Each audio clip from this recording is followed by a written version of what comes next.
আমার নবী সমস্ত উম্মতের দোষ কেমনে লুকাবেন? কিয়ামতের মাঠেও আমার নবী কিতাবের গোড়ায় থেকে চেষ্টা করবেন বারবার উম্মতের গুনার খাতা যেন না খুলে। আল্লাহ, না খুললে হয় না, আমার উম্মত লজ্জিত হয়ে যাবে। গোটা হাসরের মানুষের সামনে তার গুনাহগুলো না দেখাইলে হয় না, এই চেষ্টা আমার নবী করবেন।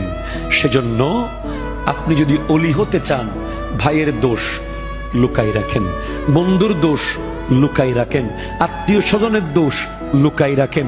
হাটে হাটে বাজারে বাজারে বলে বলে বেড়ায়েন না। মোবাইলের দোষ বলা বন্ধ করে দেন, মেসেঞ্জারের দোষ বলা বন্ধ করে দেন, মানে গীবত করা বন্ধ করেন। যার দোষ তাকে গিয়ে বলেন, সাদাকার সওয়াব পাবেন। কিসের সওয়াব? আরো জোরে, কিসের সওয়াব? সাদাকা।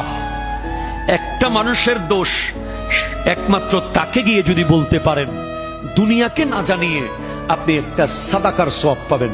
যে সাদাকার ওজন হলো পাহাড়ের চেয়ে বেশি ওজনদার, এভারেস্ট পাহাড়ের চেয়ে ওজনদার, ওই আলু টিলার চেয়ে ওজনদার, পৃথিবীর সব পাহাড়ের চেয়ে আরো বেশি ওজন হলো সাদাকার ওজন।